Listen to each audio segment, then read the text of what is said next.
Good afternoon.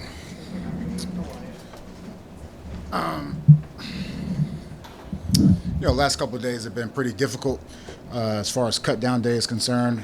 It's tough on the players. It's tough on their families. And it's also tough on the coaches in the scouting department. We all understand the business part of it. It's still very fluid as far as the practice squad and our roster as a whole. But at the same time, I told the players privately that I'm very thankful for their professionalism in understanding the business part, and I want to make sure I express it here publicly as well. Those guys they handled the news like true professionals, and I'm very appreciative of it. As a first, that was my first time doing it. But like I said, it was very difficult.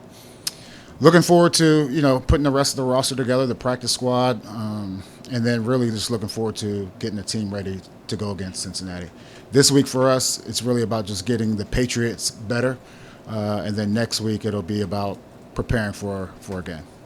Rod, can you give us any information on who you starting quarterback? Yeah, so I know everyone wants to know that. I'm going to talk to the individual players tomorrow. I'm going to have a team meeting tomorrow, and then I'll get it to you guys. So does that assume you made a decision, you just haven't communicated it yet to them? Yes, we've made a decision. Just haven't communicated. And honestly, I want those guys to hear it first from me before they hear it from someone else. Why can't it be done this morning? Because I'd rather do it tomorrow. When we get, today, look, this morning was a hectic day. We were still working through the roster and things like that. And, as much as you want to have squad meetings, sometimes the time just doesn't permit that. I'll see you guys right here tomorrow. Is that it? Jerod, you mentioned there have been a lot of tough decisions and family considerations and that sort of thing. Was there any position specifically that was the most difficult as you looked at it and said, all right, I'm keeping 7 wide receivers or I'm keeping 7 quarterbacks, whatever it is? Anything that kind of stuck out to you? There are a few of those discussions in saying that we feel pretty good at where we are as of today. Now, once again, it's very fluid, and so you'll still see transactions continue to happen, not just from our team. We're not unique to the situation, but across the league. You look across the league, there have been teams that, they carry 12 defensive tackle or 12 defensive linemen. I don't know what that means, but once again, the transactions don't end today. They'll continue. I can't give you a specific position, though. How many people are you talk about collaboration and being on the same page? How many people are involved with the decision to name the quarterback? How many people are in the room saying, this is It really, if you want to talk about the process, Alex, myself, we just have those conversations, but, he gets input from his coaches as well, and ultimately it's my decision to make. Rod, looking at the waiver wire, looks like you claimed 2 tackles on the offense. Just after what happened Sunday, just kind of your thoughts on where you're at, what you want from the offensive line going forward. Yeah, I think it's very clear we have to improve as a whole. We have to improve up front, and we felt like we did that with claiming those players. Right, since we won't get to talk to you tomorrow, just when it came to making that decision, when was it made on the starting quarterbacks? It's hard to nail down a particular date. If you want me to, I'll say yesterday. I'm not sure what that date is. I just know I feel like I'm doing what's best for the team and the decision that I've made.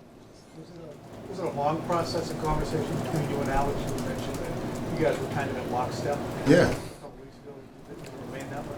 Yeah, it remains that way, and once again, you have to have those candid conversations, and you go back and forth, you weight things differently, and when it's all said and done, you just want to make sure you're doing what's best for the team and what's best for this organization. You guys made a determination on who would start the 5 Look, we're still working through that, and we just have to make sure we have our roster complete before we even make that decision. Curious what you made of Jacoby Brissett's comment on radio where he said he still believes he's the QB1 for the team. Yeah, I think all the players, not just quarterbacks, they have to have that confidence that they should be starters. So I'm not going to dig too far into that. That's his opinion, and we all have one. What do you feel like, Jerod, do you feel like you have to, when you tell the team who's going to be the starting quarterback, do you have to explain it to them, do you think, or do you just make that announcement and that's did, and it is what it is. Look, they've gone through the process as well. They've gone through the spring with these players. They've gone through training camp with these players. I'm sure they all have an opinion on who they think should be the starting quarterback, but I don't think I have to explain it to anyone else. It's my decision, and look, if it doesn't work, blame me. Blame me. Coach, what can you tell us about? I would say one thing. I think it's important to remember, like, what's good for the team today may not be good for the team weeks down the line. And so I think the challenge is you want to win every single game now, but also we're trying to build something special here in New England. So that to me was, that was a challenge. That designation of Barmore, does that mean you're confident he will return at some point, or is that just leaving open the possibility? I was just leaving open the possibility, and once again, look, we want Barmore to be healthy, and when he's healthy, he'll be out there. Did Sunday's game and the performance of the offensive line and just the offense in general, did that give you second thoughts about where to go with the quarterback position? I think some of that stuff is being overblown. I would say we averaged 5 yards a carry, and the quarterback was 1 sack and 2 quarterback hits. I mean, if you were to say that was the stat line, you would be okay with that. Now, in saying that, we're still just trying to get better. We're trying to get better at not only that starting 5 that we're talking about, but also just on the practice squad. And that's how we look at the practice squad as well. Like, these guys aren't here on our practice squad just to take reps during practice. No, we look at it from a developmental standpoint where all of these guys need to be ready to play. And I think it would be naive for us to say, going to that first game where really no one has played 4 quarters of football, to think that guys won't have to rotate in there at times, no matter what the position would be just not right, in my opinion. Let's get to the left tackle position. We've seen a bunch of guys rotate there. You guys, like you said, look like a great combination. Darian's been in and out of the lineup. We saw Chooks in there the other night. Where? Vidarian right now, he's dealing with a little something. We'll see when he's healthy. We'll see when he gets back out there what that looks like. I think there is clarity as far as week 1, but once again, I know everyone's focused on week 1, but I think you have to look out the front windshield at times. Like, how does this evolve over time? About City on that, with the injury we saw from City the other night, does that look like you dodged a significant? That's how it looks. That's how it looks right now. What went into the decision to Joe Milton on the roster over Zappy? And then, as a second question, what's kind of your reaction to seeing him now that Sunday in Kansas City Chiefs practice? One thing I'll say about Zappy, and look, he has been the ultimate professional. Even before I took this role, we've had a good relationship, and I'm always going to root for a guy like Zappy. Always had a great attitude, even though things weren't probably ideal for him personally. In saying that, we think that these 3 quarterbacks have a chance to be better than what Zappy displayed. Coach, what can you tell us about the players you ladies first? Ladies first. There you go. All right, perfect. Jerod, you talked a lot about competition at all the positions, competition at quarterback. You talked about players overtaking each other to win a competition. Yep. I guess what I'm asking you is, are there instances where someone might have outplayed another but might not start? I think the important thing for me is the full body of work. And so when I say competition, it's not just one day or one game. It's everything. And like I said earlier, you have to weight. There's different weights to those things that they do particularly well or not well. And so to me, it's the full body of work, the spring, the summer, and all of those things. Coach, what can you tell us about the players you claimed and what you see their roles potentially being on the team? Yeah.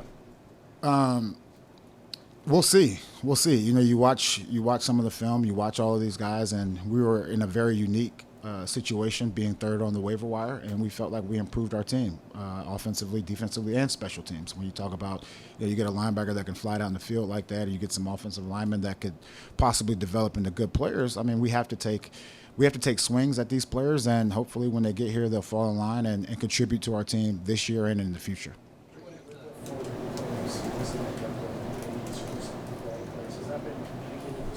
We had a conversation with the players that we removed. What did you think of keeping 7 wide receivers initially? Yeah, initially, all those guys have a particular set of skills, and we're still just trying to figure out who the best guys are.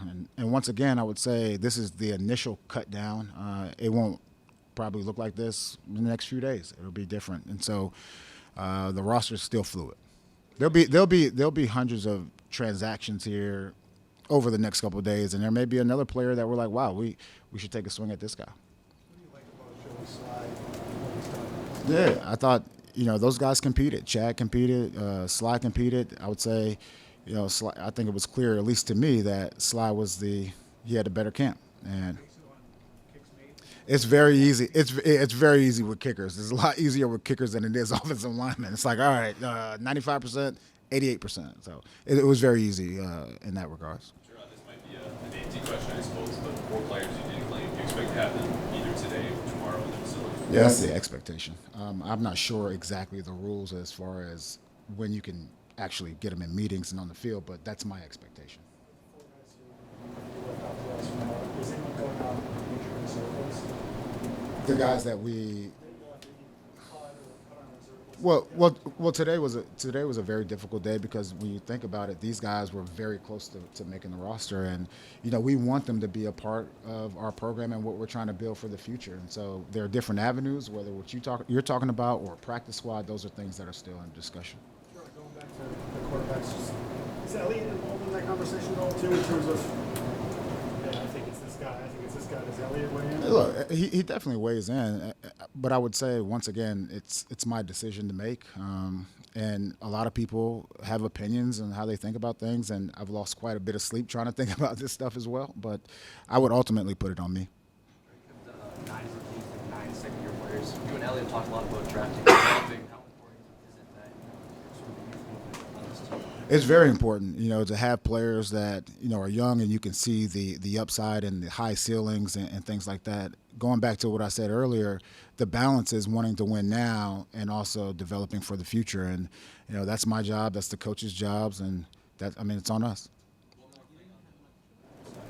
No, just one more on the quarterback thing. With practice today and not telling them yet who's going to be the starter and keeping that close to the vest, how does that change today's practice as far as first team reps, second team reps, stats? It doesn't really change too much. I would say, both of those quarterbacks have been in there to start off periods or not start off periods. I think, look, once again, these guys are professional football players and they're able to block out the noise, and I appreciate that. That's right. What have you learned about him at this point? Yeah, I heard from a lot of players that, Jacoby was a great leader and very selfless and all about the team, and he's proven those things to be true.